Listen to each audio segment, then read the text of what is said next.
Welcome everyone to the last day of the 2020 Singapore Literature Festival in New York City. My name is G. Leong Ko, and I'm the founder and organizer of Singapore Unbound and your host tonight. I'm wearing a white shirt and sitting in my home office in Harlem with a shelf of books behind me. My preferred pronouns are he, him.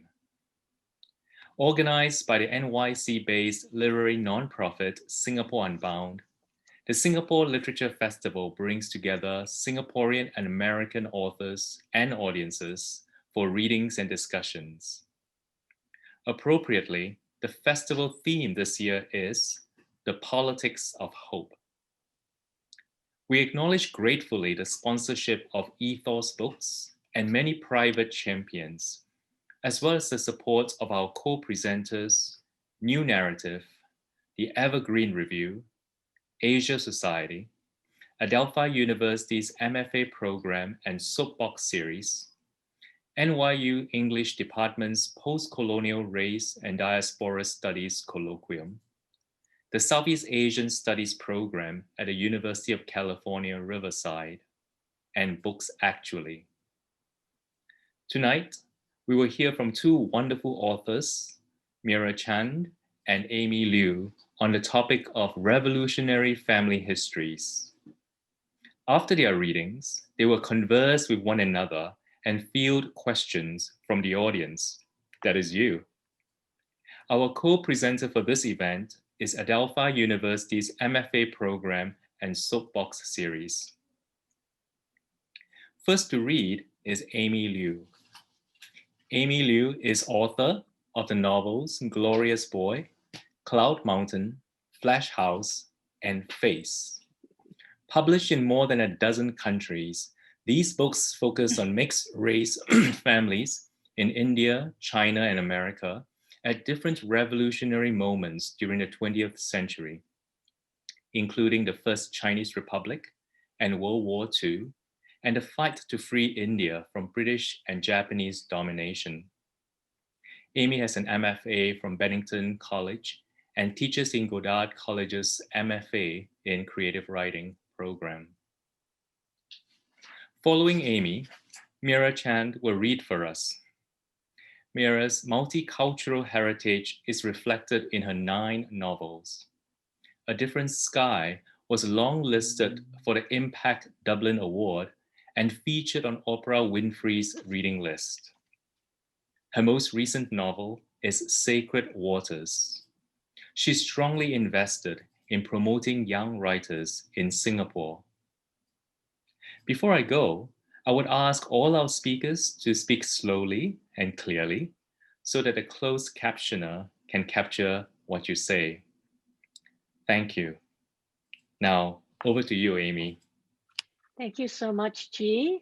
I'm Aimee Liu, and I am speaking to you from Venice, California, from my library. My preferred pronouns are she and her.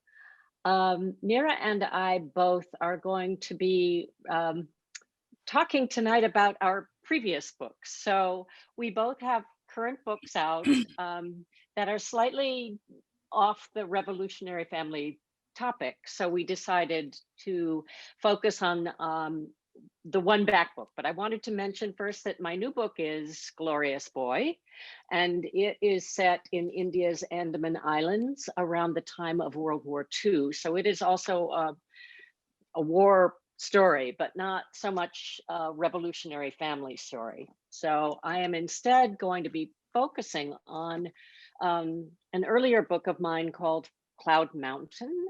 And Cloud Mountain is the story, it's based on the story, the marriage of my grandparents. Grandfather Liu Chung-yu and my grandmother Jenny Ella Trescott, and later known as Lewis. And here they are in 1908 in San Francisco, which is where they met around the time of the San Francisco earthquake. They are a revolutionary family history because my grandfather was a scholar revolutionary. He was a protege of Dr. Sun Yat-sen. who worked to overthrow the Manchu imperial dynasty and to form the first republic in China. And so that is basically the core of the story. My grandmother was American. She was teaching him English in San Francisco around 1906 when the great San Francisco earthquake occurred. My grandfather saved her life, or helped to save her life, and they married there against violating all of the taboos. It was against the law for them to marry because it was against the law for a Chinese person to marry an American, a white American. But they did, and then as soon as the dynasty was overthrown in 1911, they went back to China, and they spent the next 20 years there and had 4 children together, including my father, who was the eldest son. My grandfather remained a protege of Dr. Sun Yat-sen and worked very closely with him through the whole warlord period, lots of different phases of revolution. He was the first senator of Hubei in the Republican government that was formed in the very beginning. And the story goes on from there. I wanted to read, just to give you an idea of our topic, revolutionary family history. This is from the middle of the book when the family is settled in Shanghai, but because my grandfather was very involved in Dr. Sun's campaign to establish a democratic government, he was gone a lot because this was the warlord era and they were fighting lots of battles with the warlords. And he kept my grandmother back in Shanghai because she was safer there with the children. But this was very difficult for her. In the book, her name is Hope. And in the book, my grandfather she calls him Paul. So I'm just going to read a little bit to give you a flavor. She would think of the early 20s as accordion years, a time of continuous squeeze and expansion, with Sun Yat-sen in power in Canton, Sun out of power and back to Shanghai, a push toward modernization, a pull toward tradition, civil war against the North, truce with the various warlord cliques, drought and famine, rain and flooding. The Kuomintang dissolves, then reorganizes. Foreign imperialists are the enemy, the foreign powers allies. Paul's moods and movements on any given day mirrored these various switchbacks so exactly that Hope gave up trying to gauge his mental outlook, as she had long ago given up trying to predict when he would come home. But every few weeks or months, he did come home, and they would sequester themselves in their second-floor suite in the new house on Rue de Grouchy. Their last neighborhood, Hongqiu, had become so overrun with impoverished White Russians and other war refugees that Paul decided it was no longer suitable for Hope and the children. He told of Sun's grand military plan for a northern expedition to sweep the country under nationalist control, and of the Bolshevik emissaries who were bending Sun's ear with promises of arms and expertise if he would embrace a socialist agenda. Sometimes Paul was didactic, often irate, and occasionally dejected. Increasingly, he seemed plain worn out. He had lived, breathed, and dreamt the revolution every day for more than 30 years. To Hope's mind, he had little to show for it. The country had become a patchwork of ever-shifting and proliferating warlord fiefdoms. And while Dr. Sun was lionized by those like Paul, who still credited him with overthrowing the Manchus, his real power in the current state was non-existent. By remaining tenaciously in his service, Paul often worked months without pay, and the remainder of the funds his mother had left him soon vanished into Sun's bankrupt coffers. This financial transfer, of course, was accomplished without Hope's knowledge, nor was she ever notified ahead of time when Paul disappeared into the interior to negotiate the support of warlords who likely as not would be killed or ousted before the pact was sealed. Upon his return, he would tell stories of pirates he'd passed on the river, or bandits he'd watched robbing graves, or the smoking funeral pyres he had seen in areas of cholera or smallpox epidemics. After sitting through one particularly long and grisly account of a warlord battle in which 4 schoolboys were killed in crossfire, she asked, "When are you going to realize that you also are vulnerable?" He smiled and gave the familiar refrain, "I am not important. Nothing will happen to me." So I'm going to stop there. That just gives you a slight idea of what's going on in my book, Cloud Mountain. And I turn it over to you, Meira. Hello to you all, and I'm Meira Chand, and I'm wearing a dark blue t-shirt, and I'm sitting in my study in Singapore at a very different time zone than I think most of you are. And my preferred pronoun is she or her. So I'm going to read tonight from a book called A Different Sky. Here it is. This was not my latest novel, which is Sacred Waters, but this is very much about revolutionary families, and it's my previous book before Sacred Waters. And it's a book that's set in Singapore. It was actually quite a difficult book for me to write because I was, when I began it, I was very new to Singapore. I came here in 1997. And I actually knew very little about the region or the culture. So there was a tremendous amount of research to be done before I could begin writing.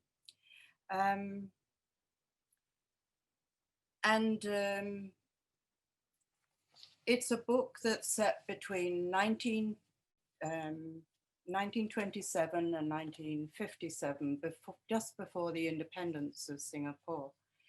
And it concerns the interwoven lives of 3 families of different cultures. And that is a wonderful thing in Singapore, is the tremendous ethnic mix of peoples. And as I'm also very ethnically mixed up, this was wonderful for me to find here. I'm going to read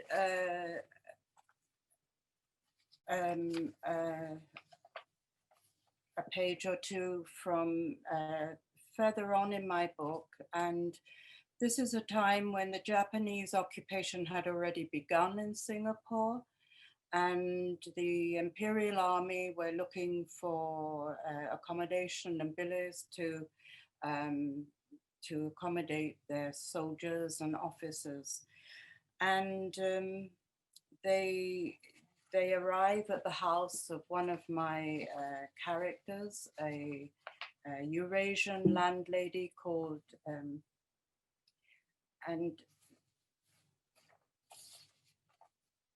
Rose, and they proceed to tell her that she's got to leave her home and vacate it for the army. So let me start reading. They saw their first Japanese the next day. A group of 4 soldiers walked up the hill and turned into the driveway of Belvedere. They stood looking up at the elegant balconies and then pushed their heads around the door. Rose decided to treat the soldiers as she would a new lodger, pleasantly polite, but from the first letting them know who was in charge. "Can I help you?" she asked. The men turned to stare at her and then burst out laughing, revealing large, nicotine-stained teeth and conferring together incomprehensibly. Rose prepared herself for the worst. The men were darkly weathered from weeks of fighting their way through the jungle under fierce sun and monsoon rain, and their uniforms were in tatters. They were smaller than Rose had imagined. It was then that she noticed their bayonets and that they wore strange canvas shoes splitting the big toe apart from the foot like the cloven hoof of an animal. Ignoring Rose, the soldiers turned towards the stairs, stopping to observe the dining room stretching away in a sea of red tiles. Rose waited, listening to the pad of feet on the floor above and the knock of bayonets on the skirting board. There was a constant banging of doors as they opened and inspected each room. Eventually, they reappeared and without a backward glance, left as they had come. The following day, they were visited by a Japanese soldier of higher rank. Rose knew he was an officer because he wore a sword. He was a thin man with skin that gleamed like oiled paper, stretched tautly over his face. A wide jaw above a reed-like neck made his head appear too large, but his bulging eyes were not unkind and his manner was civil. I, Captain Tamnamura, he introduced himself in English. Several soldiers accompanied him, all anxious to show him deference. Captain Tanamura stood looking with interest about Belvedere, almost courtly in his attitude and his few words of English. Rose felt bound to offer some tea, and he accepted agreeably. She showed him to the alcove with the chintz sofa where her cousin Mavis was waiting to be introduced. He had some difficulty maneuvering his sword as he lowered himself onto an upright chair, and it pushed awkwardly at his waist. Military aides stood to attention behind him. Hamza served tea, the cups rattling slightly on the saucers in his nervous hands. The officer sipped the tea with a loud slurping that Rose took as a sign of appreciation. At last, placing his cup on the table, he leaned forward over his sword. You, leave house. He spoke suddenly in a forceful manner that reminded Rose that their meeting was not a social occasion. We have been told it is safer for us to stay at home until things settle down, Rose reassured him, thinking he inquired if she had been out, which was against orders, but the officer frowned. You, leave house, he repeated in a louder voice. One of the young soldiers standing behind him now stepped forward and spoke in fluent English. Captain Tanamura wishes you to vacate this house. It is needed as an officer's army billet. You have a very nice house. It will be useful to Japanese Imperial Army. Rose recoiled in shock. Beside her, Mavis gave a small cry that caused Captain Tanamura to frown even harder. He said a few stern words in Japanese to the young interpreter. Captain Tanamura is giving you 2 days to vacate your house. 2 days, very generous time. Everything must be left as it is. No food or linen or anything else is to be taken. Sorry, I've lost my place. Give me a moment.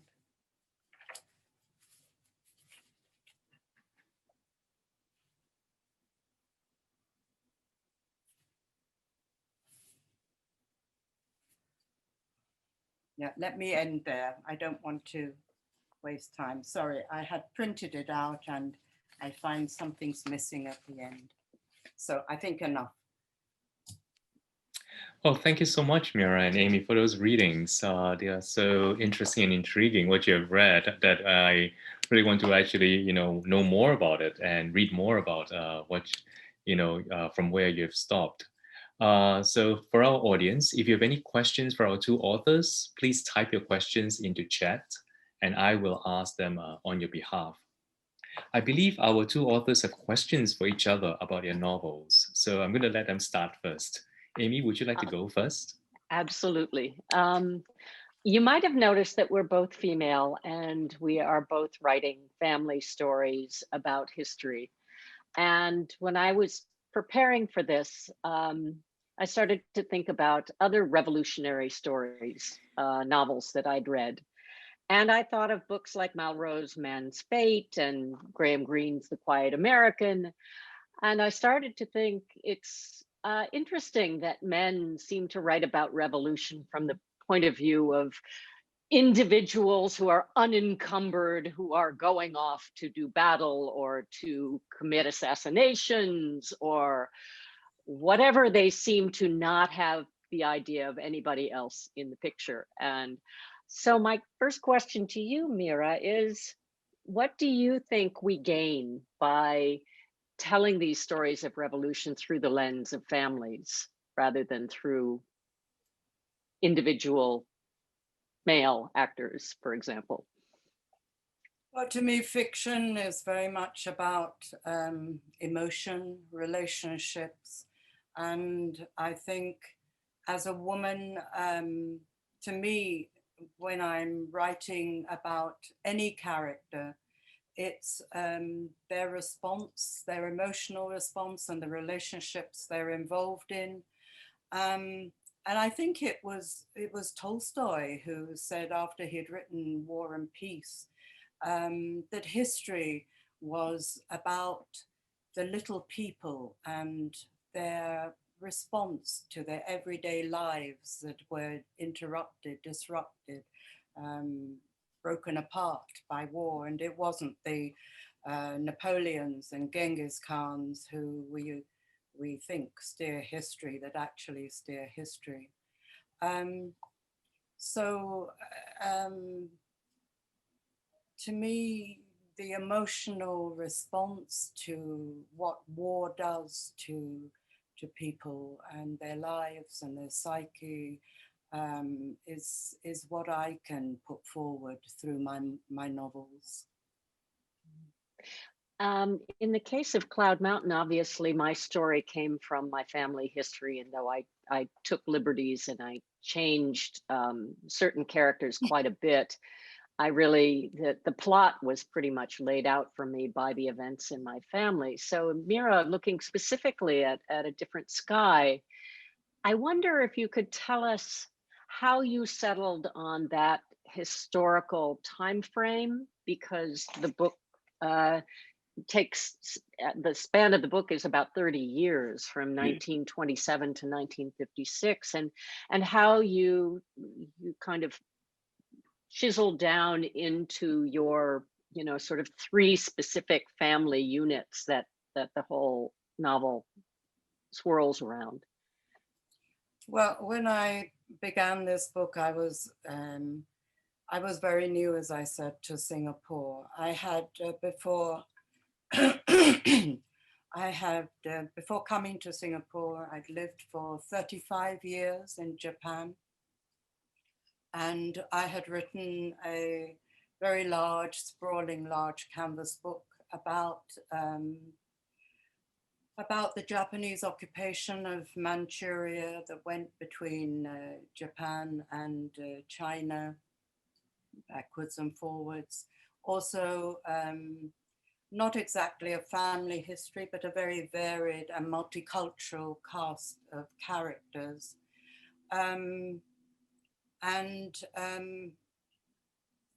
So I was very used to the history of this region in the sense of the Japanese occupation and the aggression in the area. But I knew nothing of Singapore per se, and not soon after I arrived here, I was actually approached to write a book of this nature by somebody very high up in political echelons. And, when you're asked at that level to write something, it's very difficult to say, I'm not sure I'm up to this, or I don't know enough. So I was then actually looking searching around for a new novel. So I began my research, and this book actually took me more than 8 years, and I kept being asked, are you not finished? Are you not finished? But what was to me so interesting, I'm an ethnic mix of so much. My mother was Swiss, my father was Indian. I was born and brought up in London. I've lived in India, I've lived a long time in Japan, now I'm here. So the multicultural and ethnic mix of Singapore was something very wonderful to me. And it's impossible to write any broad canvas novel about Singapore without including all the different peoples that are here. So this is how I came to have this ethnic mix of people, and it meant a lot of research for me. And I would like to ask you, Aimee, that there's quite a lot of overlap. I enjoyed Cloud Mountain so much, and I know from writing A Choice of Evils, which is the book I was just speaking about, much of the elements that you incorporate in Cloud Mountain. But one of the things I found very difficult when I'm writing historical fiction, you've been writing about your own family. So these tales are within your family and part of your own personal history. But for me, this was all very new to me. And I found that I had no inner memory of the place I was writing about. I had to build a memory on the research. Basically, I had to build a memory on other people's memories through interviews, through reading, through the oral archives here are wonderful oral history archives. I could listen to a lot of stories on tapes, those kind of things. But I just was wondering whether you had any problem about inner memory, or whether you came up about in that kind of way when you're researching, because you would have had to have done research as well. Oh, tons. I mean, I didn't have a huge backlog of stories. I had the opposite. I think my mission in writing this book was to extract the stories that hadn't been told and that were covered over, because in my family, my father, as the eldest son, was the only member of his family who came to America who ever talked about China at all or acknowledged that he was part Chinese. The rest of the family, when my grandmother finally came over in the 1930s, she left my grandfather in China, and she washed her hands of it at that point. That the life had been so difficult, and they were coming back to World War II America, where to be Chinese or Japanese was not so great in California. And so I had a family that covered all of that over. And for whatever strange mystical reasons, even though I never met my grandfather, I've always felt incredibly close to him. I think because we're the only two writers in the family, and he was a poet and a scholar, and just an astonishing mind. So I wanted to honor him by telling the story, and I wanted to honor the marriage that they had that produced 4 children and was so incredibly adventuresome before history basically tore it apart and shredded it. So it was a lot of research. Fortunately, I was able to find some work by my grandfather that it was written in classical Chinese, so then I had to have it translated, but that provided some stories. And then, like you, much of it was done through research. I find that first-person accounts, memoirs by people who lived in the time, who are, especially for me in Cloud Mountain, the American women missionaries who went to China in the 1920s were an incredible source of insight and information about parts of China where they were the only white people, especially the only white women who ever went there. So I think, a lot of the same challenges that you did, even though I had the structural framework of my family history. I knew when my father and his siblings were born, and I knew, generally speaking, where they lived. But in terms of the day-to-day experiences that they had, I had very few of those. I had a few, but not many. So I think it's difficult always. I can't imagine your A Different Sky was so complex with these three stories, and each character was so incredibly rich. I think the audience can tell just from your reading how present you are in writing each of these characters and places. And I think that that was actually something I wanted to ask you about next, because in one of your Um, interviews you said, oh, Aimee, if I may actually come in yeah, very, very quickly here, because sure.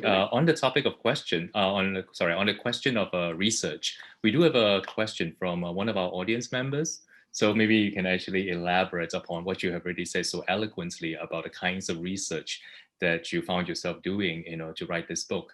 So we have a question here from Martha Cooley. Hi, Martha. Martha Hi, Cooley is Martha. actually one of our co-presenters of this event from Adelphi University, and she's a writer as well. I think you've answered part of the question, but the second part of the question is interesting too.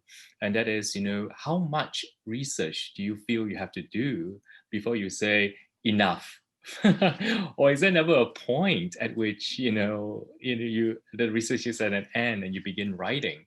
Does the research, goes on concurrently with the writing? How does that work for you? Well, can I jump in there? Please. Please. I think the research never ends until the last chapter. I'm still running to the archives or going to hear another tape, oral tape. So that never ends. But one very curious thing I found, and I've written several historical novels, and I've come up against the same problem in each novel. And it was one thing I wanted to ask Aimee about also, whether she's found the same problem. When you research, you're building up a mountain of facts. And you have to be very careful when you're writing historical fiction, because everything has to be, absolutely true. You can't get anything wrong. There'll always be somebody out there waiting to pull you up, and it's not ethical anyway. So you have to be very careful with your research and your facts. And then on the other side, there's a fiction writer, and the fiction writer is all about imagination. And imagination is a mercurial thing that doesn't want to be pulled down under dry facts. And I've had this battle with each of these pieces of historical fiction, much more so in A Different Sky. In fact, I stopped writing for about 3 or 4 months. I thought, I can't write this book, because I found that I was 200 pages into the book, and I knew it wasn't working. It was wooden. It just wasn't working. And I thought, I was writing a history book. That's really what it was. I wasn't writing a novel. The importance of history and getting all the historical facts right was what was taking precedence. So I stopped writing, and 3, 4 months went by, and then one night at about 2 a.m., I woke up and my head was filled with words. And I rushed to my laptop and I started typing. And those words today form the first chapter of A Different Sky. But it took me a long time to realize what had happened.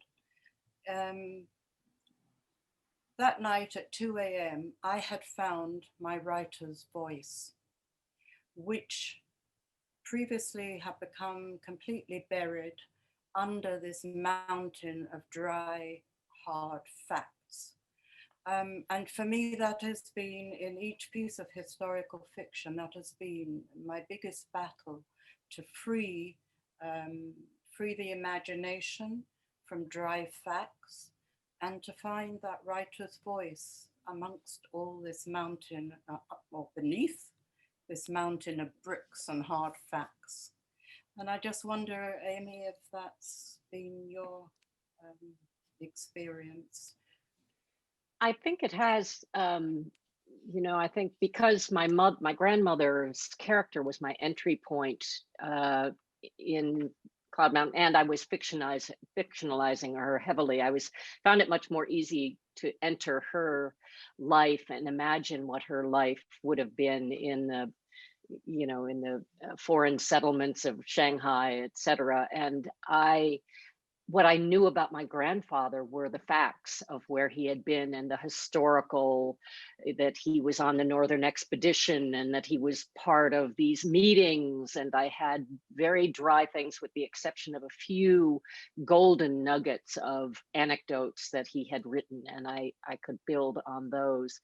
To be honest, I'm not sure I ever really cleared the hurdle of inhabiting his life to the extent that I would have liked to. I think that in that case, because I really didn't have, my father was hopeless in terms of drawing a portrait of a human being. He just wasn't that kind of intermediary. So I really had nobody in the family could draw me a picture of my grandfather to give me an idea of who he really was as a person. So I was trying to make him up, crossing cultures, crossing multiple cultures, and the facts really never quite parted. I never had that wonderful experience, I don't think, fully. So I know exactly what you mean. And in Glorious Boy, I've got you beat on how long it took, because it took me 17 years to write this. And I was writing other books, going back and forth, but part of it was that I kept hitting the same wall that you were hitting. And but for me, what liberated me was I had a dream. The story part of it started with a dream, so I had a little bit of the structure of the story, and I knew the place.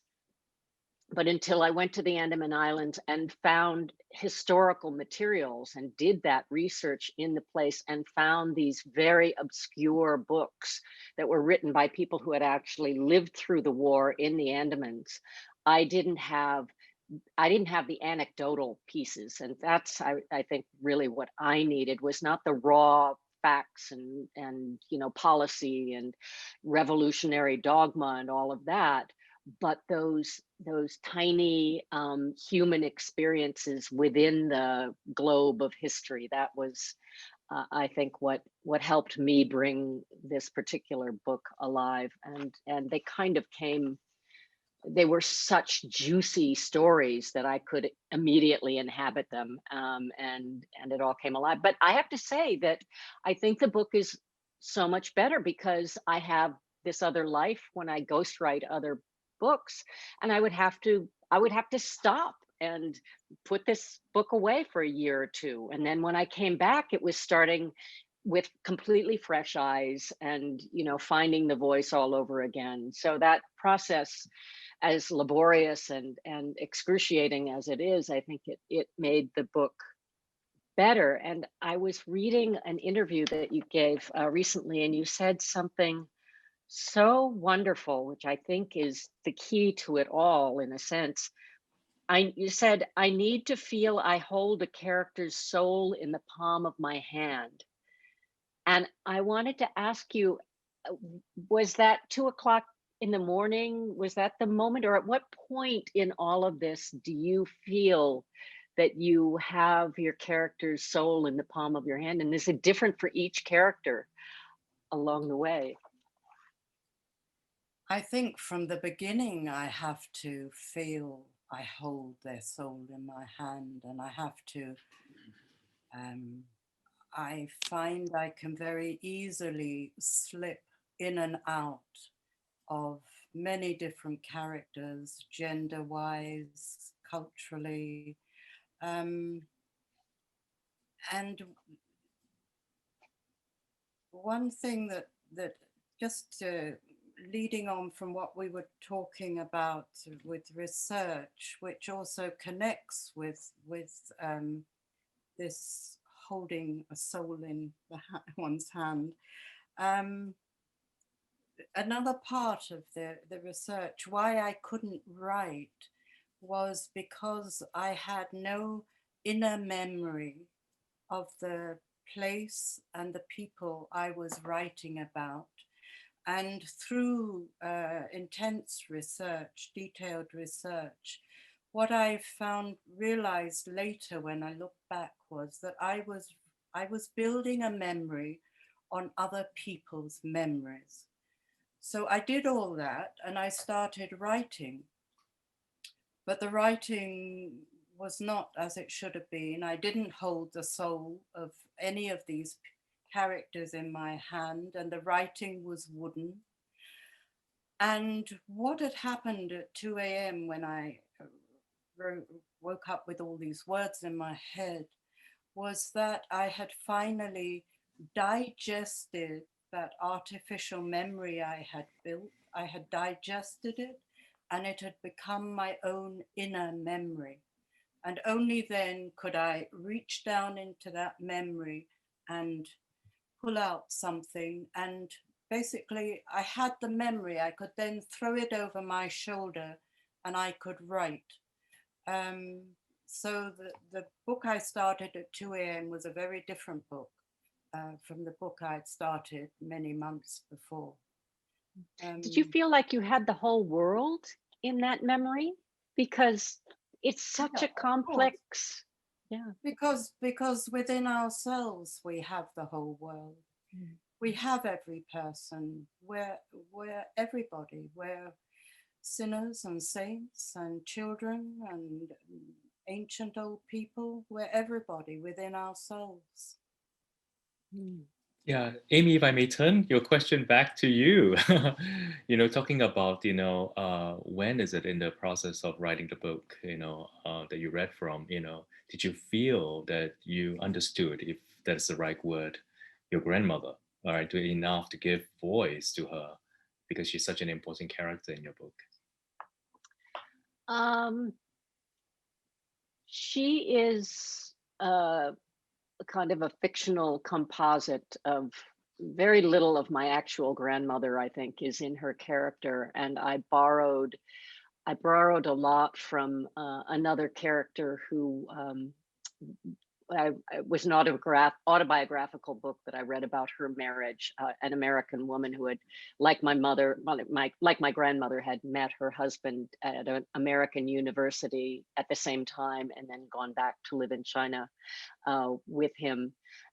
Except that they had a much happier marriage and a much more enduring and resilient marriage, I think. So I borrowed her character, psyche, outlook, and I agree with Meira, though, that the book can't come together until you inhabit these characters as if you know them from the inside out. And sometimes for me they come sort of ready-made. I mean, there's one character in my book, Glorious Boy, who I read about his execution, and I read a little bit around the edges of that, and he sprang pretty much fully formed in my mind, and then became more and more fleshed out as I wrote him.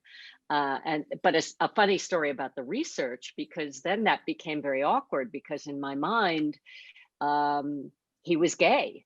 And after I finished writing the book, I started a correspondence with his grandson, and it turned out that he was the most extraordinary father of 5 children. And so even though I think my sense of him was beloved and I inhabited the character of this person based on a real situation. The real man was a very different person, and you know, and a wonderful person. So I don't know what his family or what he really thinks of the book. I'm not sure he's happy with the portrait that I drew, even though it's a beloved character. It's a very loving portrait of the man in my book, but it's not the portrait that they have in mind for their grandfather, I'm sure. So Yeah, what both of you have said, about inhabiting the character is, as a really nice segue to another question from an audience member. And his question is less about character, but more about home. The environment of the home, the objects of the home. How do you go about, imagining the texture of home life for these characters that you have imagined, right? So, excuse me. So Jie Ing says, Aimee Liu, what excellent teasers of excerpts you've read. One thing that strikes me about the passages in relation to family and revolution is the importance of the home as a place that these revolutionary stories pass through. Could you speak a little bit about the creation of the detail and texture of the environment and objects and relation of home life? Bit difficult because when you inhabit a character, at least for me, I become that character, and I'm a very visual writer. Sights, sounds, smells, all these things matter to me a lot. And my writing, I think, is very visual in that way, a lot of description around the character and around the action. And it's very difficult I don't deliberately do anything. I don't think now, where does this character live and what would be in the room he's sitting in? I just metaphorically close my eyes and I see the fireplace before him with the mantelpiece and whatever sitting on the mantelpiece or a candle burning in the corner. It's just there. It's just there. And it's impossible to. This is not something that you deliberately build up, really. Of course, if something or somebody has lived in a specific place and you have a character that lived in this specific place, then you go and you research, you have a look, you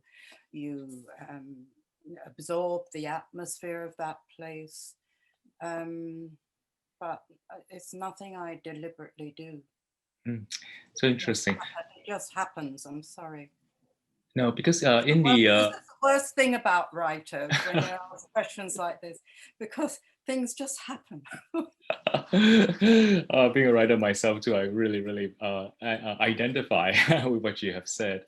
I'm wondering though, in the excerpt that you read, when Rose, is asked by the Japanese commander to give up her house, right, so that it can become billet for the soldiers. I mean, did you have the house, clearly visualized in your mind, and what is that based on? I'm very, very susceptible to atmosphere. So Rose lives in what in Singapore we call a black and white house, which were these old colonial mansions that had been where the British lived at the time they were here. And there are still quite a lot of these left standing in Singapore. And I had read a memoir by a journalist who was here in the 1920s, and he boarded in such a house. And I went and I've been, of course, in many of these houses, and I went and further researched and picked up details. So, the general layout of everything was there in my mind. But then I had to, from myself, I so much had to come, the smells, the way the light falls on something, you know, all these small details are there in the imagination. All right, thank you so much. That's a lovely the evocation of your process.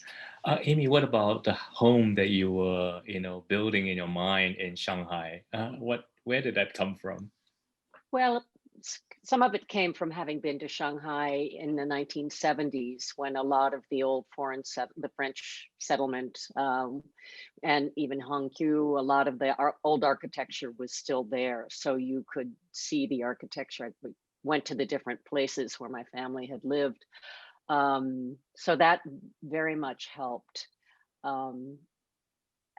I think that homes are extensions of characters. Our homes are always extensions of us.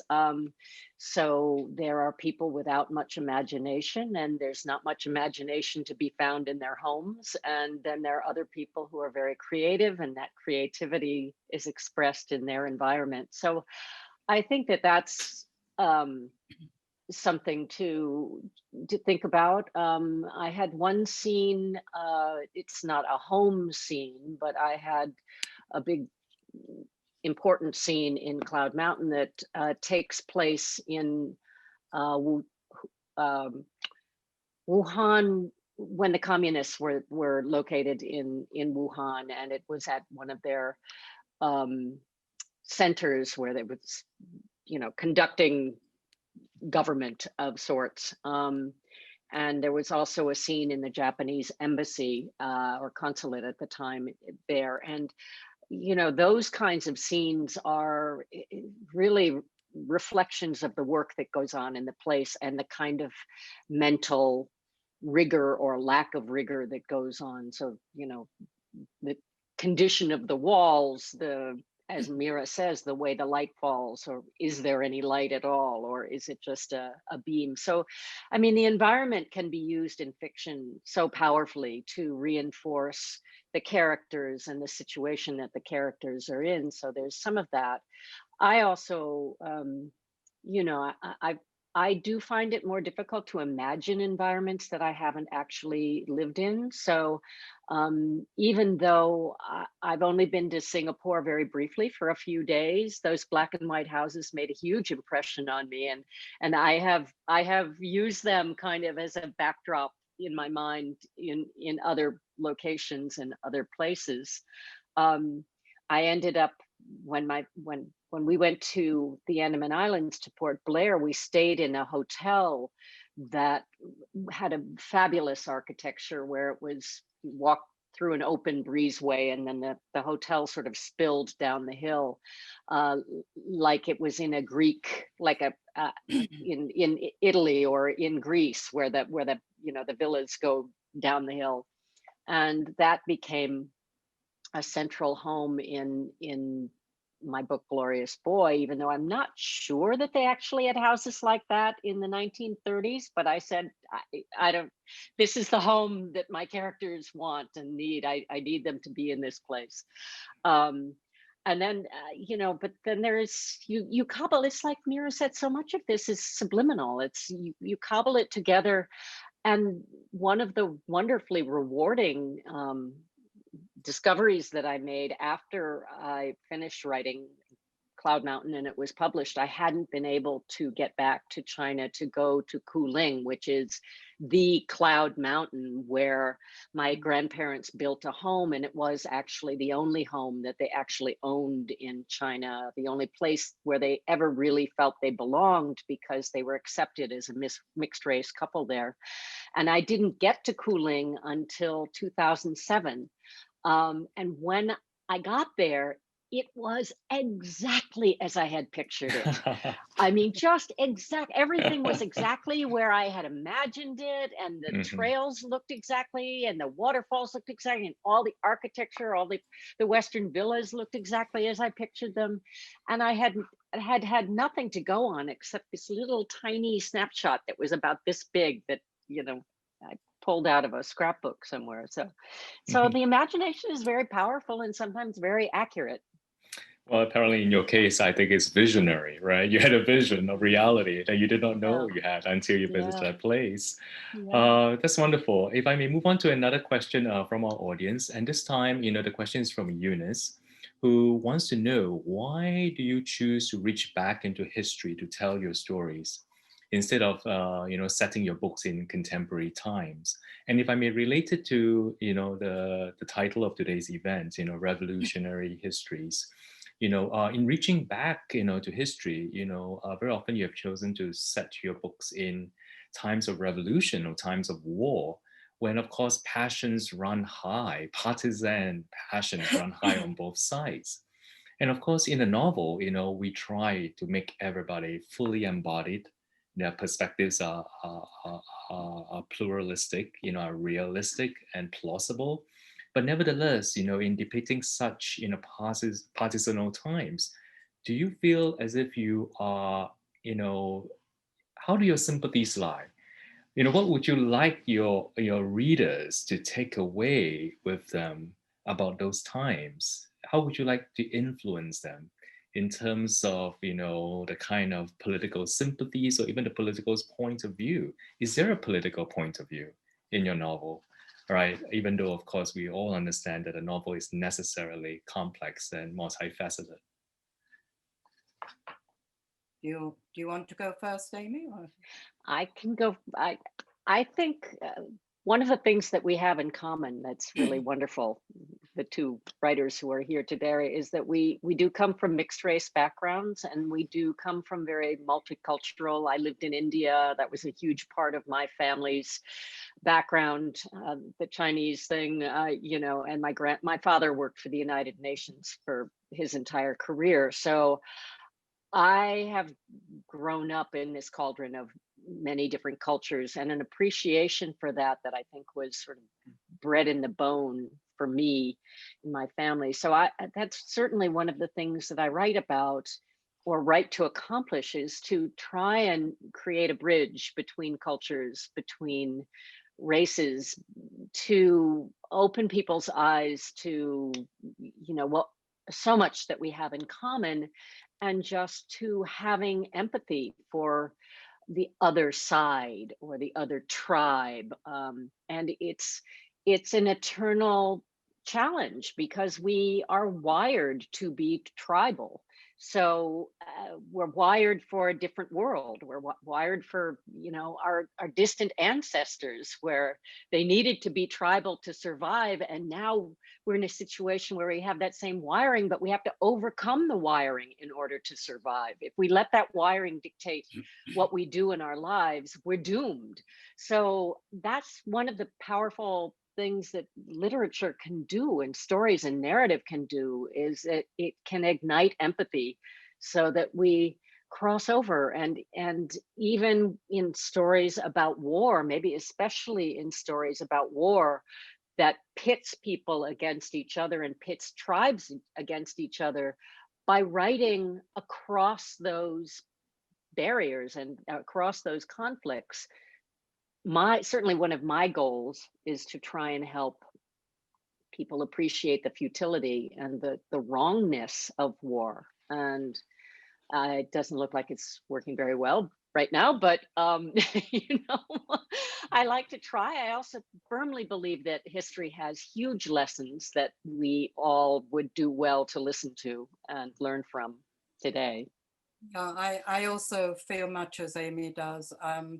It always fascinates me that, it doesn't matter how far back you go in time, where you might think of setting a novel in the most obscure corner of the world.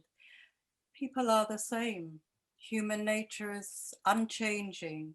The way we emotionally respond to things is unchanging from time immemorial.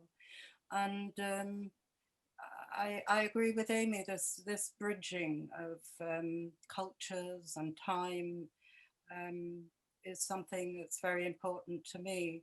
Um, I'd also like to say that I've written quite a few books, and not all of them have been historical fiction.